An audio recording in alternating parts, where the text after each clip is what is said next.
All right, so right now we have some Super Tuesday results in. Now, there is not every Super Tuesday result that we have, but I thought I'd try to get a fairly quick update out to you folks. But basically, what's going on here is it did not go in Bernie's favor. Now, it's not a complete Armageddon catastrophe, but it certainly is not good, right? And the reason for that is because we lost a lot of states that we really should have won, and it would have put us in a really good position to win had we won those states. And the biggest takeaway of Super Tuesday is one person, okay? It's the fake Native American Elizabeth Warren, all right? She ruined this election completely for Bernie Sanders, and the coalescing move by Joe Biden was really well planned, and it actually ended up executing really well. And so all the moderates coalesced around Biden, and then Elizabeth Warren and Bernie Sanders are splitting the progressive vote, and Warren is consistently underpolling Bernie Sanders everywhere, but she's pulling off just enough to be outpacing Michael Bloomberg and effectively giving the win to Joe Biden, which a win for Joe Biden is a win for Donald Trump. So Elizabeth Warren is basically, she's giving us Donald Trump as we speak, and it's really infuriating. So if we look at just all of these results now, right? So, for example, let's look at Maine, right? There's only 24 delegates here, but this is an incredibly, incredibly close race. I mean, as you can see, it just keeps flipping over and over again. The lead has changed like a trillion times between Biden and Bernie. This is the closest race I may have ever seen in my life, honestly. It's flipped like 40 times in terms of the lead. But as you can see here, Bloomberg only got 11.7%, whereas Elizabeth Warren got 16.1%. And even if you were to add up, like Michael Bloomberg, Pete Buttigieg, and Amy Klobuchar, right, that's still not as much as Elizabeth Warren got. But Bloomberg was going to stand. So if you have Elizabeth Warren drop out, not all 16% is going to go, but a significant portion of that 16% will indeed go to Bernie Sanders. A solid, like I would say 10 plus, maybe even 11. And so this is a solid win that Bernie Sanders, easy victory that he could have cruised to in Maine. Instead, you have Pocahontas in the race, just completely ruining everything, right? Another example, we take a look at Massachusetts. This was huge. I couldn't believe Joe Biden won this. I still don't really understand it, to be quite frank with you.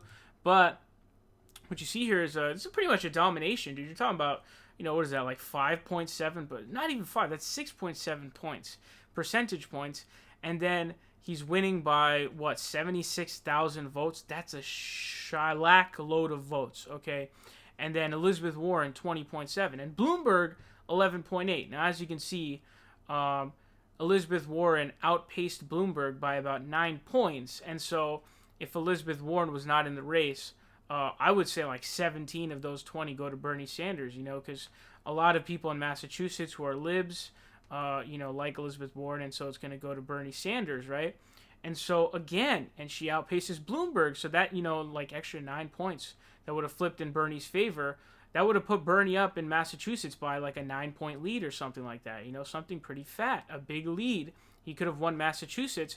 We needed to win Massachusetts. If we had just won Massachusetts, Maine, in addition to the states we already won, all right, Massachusetts, then we take a look at Minnesota. This is another shocking one because Joe Biden won this in dominant fashion. So as you can see here, 38.7% for Joe Biden, 282,569 votes. Bernie Sanders, 29.9%, 218,589 votes. So, that's whatever, 64,000 votes roughly, and it's about 8.8 percentage points that Joe Biden is leading by. That's an insane domination, and as you can see, Elizabeth Warren is barely in the viability threshold, and this is a trend you see in a lot of these states, is basically Elizabeth Warren is like this cockroach or like a rodent or a blood-sucking tick that you just can't get off of you and away from you and out of your house. And so she's gonna be viable for statewide delegates here, like 1 or 2 or something small like that, but she's still viable.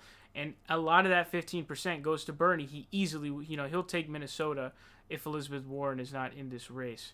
And so that's why, because that's less than like 10-point margin. She has 15.5, and that would easily either make it really close or just put Bernie over, dude. So if we had won Massachusetts and Minnesota, we'd be looking at today completely different. North Carolina, dude, like Bernie did all right in North Carolina. He did lose a lot, but again, these states are southern states. We know what's going to happen, right? There's a lot of conservative voters here and moderates. But, like, dude, Elizabeth Warren plus Bernie Sanders puts him at 34.7 percentage points. That's a lot closer than 24.1 to 42.8, right? So if he had that 34.7 or like 30 points, let's say, that's a lot closer, man. That changes the game, dude. Absolutely change. Look at Oklahoma. Elizabeth Warren, not viable, but she's siphoning off a ton of Bernie's voters. He, he could have possibly won Oklahoma. It would have been really close, and I don't think he would have won, but he would have got really, really close, like ridiculously close in Oklahoma. Tennessee, you see the same thing. Look at how close Tennessee could have been if Elizabeth Warren wasn't siphoning off votes. And then Texas, that's going on right now. Unfortunately, it looked like Bernie Sanders was going to win. He had the lead for a while, but now, unfortunately, it looks like Joe Biden has got this massive pile of steam. But the most important thing to take away from this is basically Elizabeth Warren has 160,000 votes, 11.7%. If she was out of the race and Bernie takes, like, let's say 8% of that, like, this is a domination, Domination. And so Elizabeth Warren is the trend here. She is the link here. And even in Utah, bro, she's viable for delegates. Like, dude, imagine how badly Bernie Sanders would have beat them. He could have got, he could have got high. He could have got to close to 50% if she wasn't in, but she's going to get delegates. So, Vermont also would have been a much bigger victory as well. Although Biden would have probably still been viable. And then in Virginia, this one would have been closer. It's not like it would have gone to Bernie, but it still would have been a lot closer. I mean, it's big, delegate numbers are huge. And then you want to know the craziest part? You want to know the craziest part about all this? Look at these delegate counts. You know what I mean? Like, she got 1 in Virginia, none in North Carolina, 2 in Minnesota, 10 in Massachusetts, none in Tennessee, 1 in Alabama, none in Arkansas, none in Oklahoma. And so she got basically no delegates whatsoever from this, but she literally did enough to basically steal all of these wins from Bernie Sanders. Bernie Sanders could have picked up.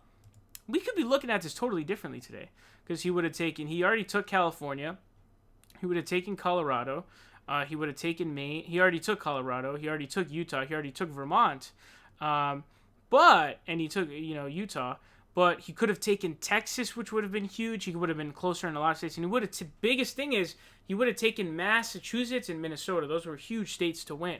So we could be looking at this as like Bernie Sanders just slaying right now if Elizabeth Warren wasn't in this race. And so basically, Elizabeth Warren is the link here that is basically destroying our movement. She is the snake in our garden. She has destroyed everything. She is enabling Donald Trump, because if you elect Joe Biden, he's going to lose badly to Donald Trump. It's funny, right after his victory, and during his victory speech, he mixed up his wife and his sister. He's pointing at his wife, saying, "This is my sister," and then "This is my wife," and it's like, wow, this guy has hardcore dementia. Nobody seems to care. But, last thing I want to leave off with is, this election is not over. There's still a ton of states, and assuming everything holds true from 2016, the second half of the primary is a lot more liberal than the first half. Like, you see a lot of southern states here right now. Granted, we should have picked up like Minnesota, Massachusetts, and Maine, and we still might pick up Maine, but it's flip-flopping. But Bernie Sanders is getting screwed by Elizabeth Warren, and that coalescing move by Biden was very effective. And so Bloomberg is set to reportedly reassess his campaign tomorrow, which most likely means he's going to pull out, because for Bloomberg, as long as Bernie doesn't win, that's all that matters to him. He's just in to stop Bernie, right? So if Warren stays in and Bloomberg drops out, then the race is officially over, because then Warren's siphoning off of voters with no Bloomberg siphoning off Biden voters, that's a catastrophe. That's Armageddon. It's over. It's a wrap, right? So we have to figure out a way to pressure Elizabeth Warren into completely dropping out. Even if she doesn't endorse Bernie, it would be huge, but, she has basically given Trump. Now, I want to say this. The election's not over. There's still a lot of states to go. It isn't over. Bernie didn't get beat down so hard that it's over completely. We could be looking at this completely different as like a total win on the day. But instead, what we are looking at is, we're going to have to fight really hard in the second half of this. It's not over yet, so I don't want you to get fully, demoralized and just think, oh, it's over, we have no shot, because it's simply just not the case, all right? It simply just is not the case that it's over. There's still a lot of ground to be held. There's still a lot of primaries to be held. There's like 20, 30 states or something like that to go.